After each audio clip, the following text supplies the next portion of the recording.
Assalamualaikum warahmatullahi wabarakatuh. Halo teman-teman semua, selamat datang di video pembelajaran kami, yaitu kelompok 4 kelas 1A program studi pendidikan guru sekolah dasar Universitas Negeri Yogyakarta. Nah, pada kesempatan kali ini kelompok 4 mau nyampe ini materi tentang sintaksis. Nah, teman-teman semua udah ada yang tahu belum apa itu materi sintaksis? Kalau belum tahu, simak ya video pelajaran setelah ini.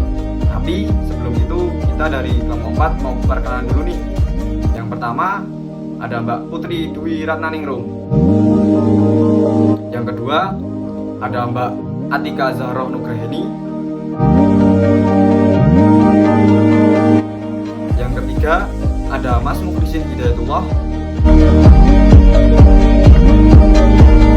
Yang keempat, ada Mbak Amalia Ayu Anaru Arasi.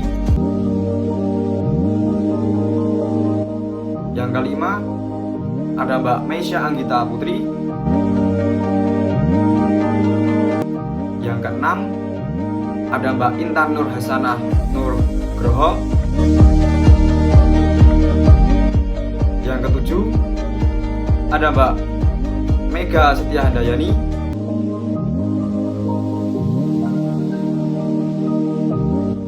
Yang kedelapan, ada Mbak Imelda Febrianingrum.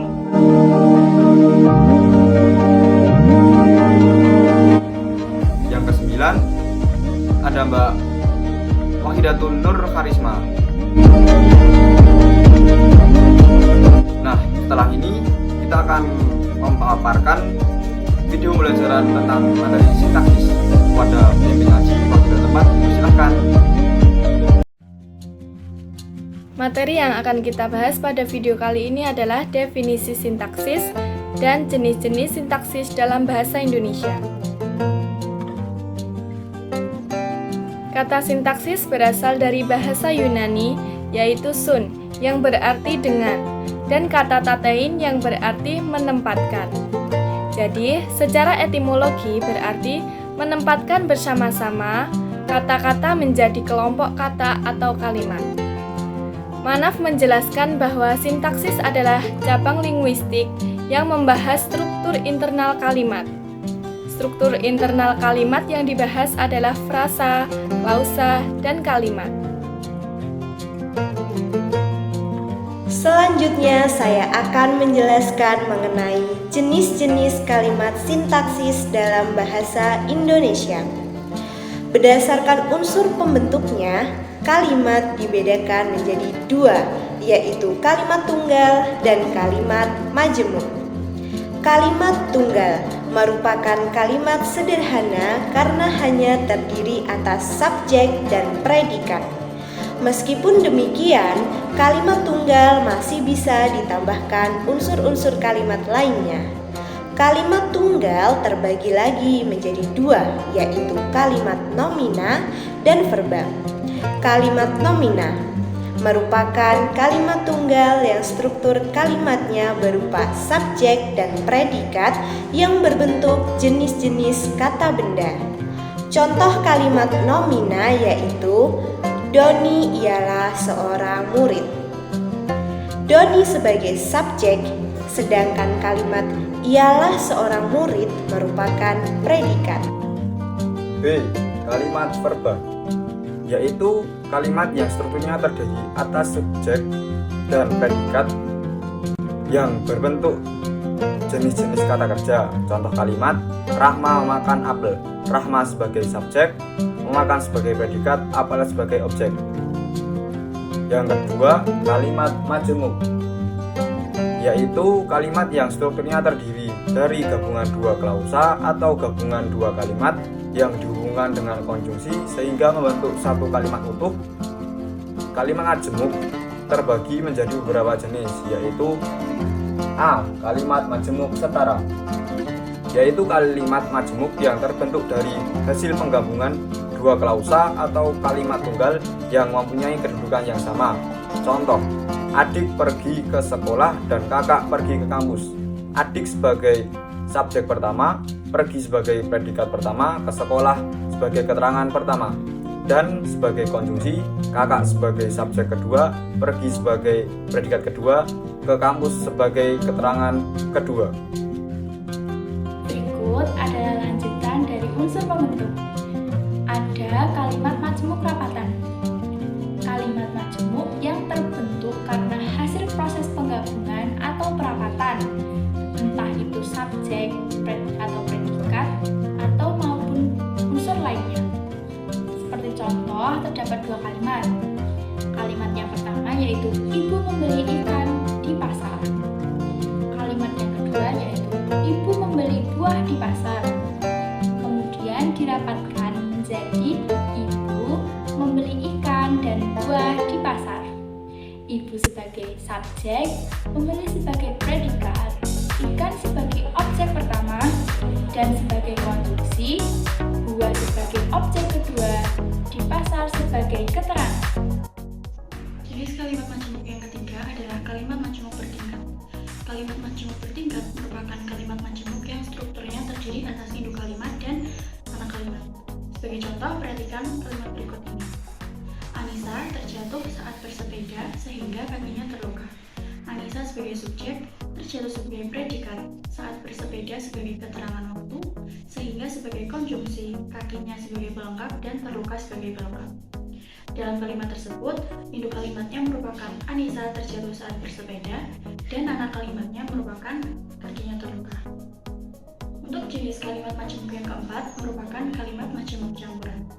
Kalimat majemuk campuran merupakan kalimat majemuk yang strukturnya merupakan gabungan dari kalimat majemuk setara dan kalimat majemuk bertingkat. Sebagai contoh, induk kalimat pertama merupakan bapak membakar sampah, induk kalimat kedua merupakan ibu menyapu lantai, anak kalimatnya merupakan membersihkan rumah, sehingga digabung menjadi bapak membakar sampah dan ibu menyapu lantai saat membersihkan rumah.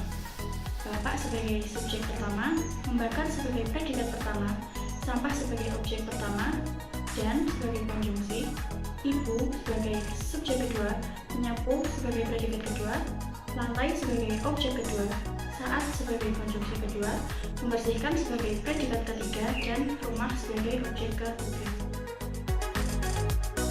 Jenis kalimat berdasarkan pengucapan dibagi menjadi dua. Yang pertama kalimat langsung dan yang kedua kalimat tak langsung. Kalimat langsung ialah kalimat yang disampaikan secara langsung tanpa adanya perantara. Kalimat langsung ditandai dengan tanda baca petik dua yang berfungsi untuk membedakan dengan kalimat penjelas. Contoh, apa kamu sudah makan? Tanya Zahra. Yang kedua adalah kalimat tak langsung. Kalimat tak langsung ialah kalimat yang menceritakan kembali ucapan yang pernah dikatakan orang lain. Contohnya, tadi Rina mengatakan bahwa dirinya sudah mandi. Yap, selanjutnya adalah jenis-jenis kalimat sintaksis berdasarkan fungsi subjeknya. Berdasarkan fungsi subjeknya, kalimat sintaksis dibagi menjadi dua, yaitu kalimat aktif dan kalimat pasif. Yang pertama adalah kalimat aktif.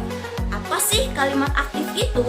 Kalimat aktif adalah kalimat yang subjeknya melakukan tindakan. Nah, ciri-ciri dari kalimat aktif yaitu memiliki imbuhan me atau ber dan memiliki pola kalimat subjek, predikat, objek atau subjek, predikat, objek, keterangan. Nah, contoh kalimatnya seperti ini. Ayah membaca koran di ruang tamu. Ayah sebagai subjek, membaca sebagai predikat, koran sebagai objek, di ruang tamu sebagai keterangan. Gampang kan? Nah, yang kedua adalah kalimat pasif. Kalimat pasif adalah kalimat yang subjeknya dikenai tindakan. Nah, imbuhan yang biasanya digunakan adalah seperti imbuhan di, ter, kean, atau terkan.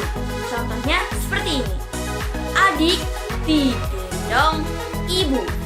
Nah, adik sebagai subjeknya, digendong sebagai predikat, dan ibu sebagai objek. Nah, seperti itu. Nah, jadi intinya seperti ini. Pada kalimat aktif, subjeknya itu melakukan tindakan. Nah, tadi kan ayah membaca koran. Nah, jadi ayahnya itu yang melakukan membaca koran. Nah, yang kalimat pasif tadi contohnya adalah adik digendong ibu. Nah, di sini subjeknya dikenai tindakan. Maksudnya adalah adiknya ini yang sedang digendong ibunya, seperti itu. Mudah bukan? Yang selanjutnya yaitu berdasarkan isi. Yang pertama ada kalimat berita atau deklaratif. Kalimat berita berfungsi untuk menyampaikan informasi atau pernyataan. Sebagai contoh, yang pertama yaitu adik sedang membaca buku. Contoh yang kedua, ibu sedang memasak. Yang selanjutnya ada kalimat tanya atau interrogatif.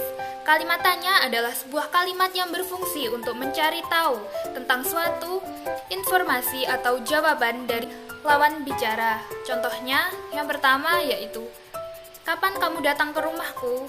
Contoh yang kedua yaitu di manakah kakakmu bekerja?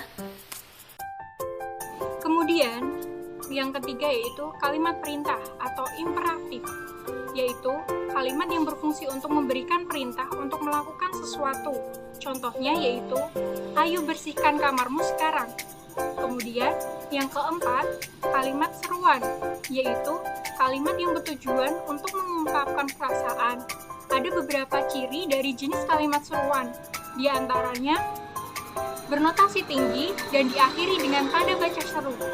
Contohnya, wah, kamu pintar sekali. Wah, tak terasa nih, sudah selesai aja pemaparan materi dari kelompok 4. Nah, buat teman-teman semua, jika ada pertanyaan atau ada yang masih bingung, bisa nih ditulis di kolom komentar di bawah ini. Nah, itu saja dari kelompok 4. Jika ada kesalahan, sampai jumpa. Wassalamualaikum warahmatullahi wabarakatuh.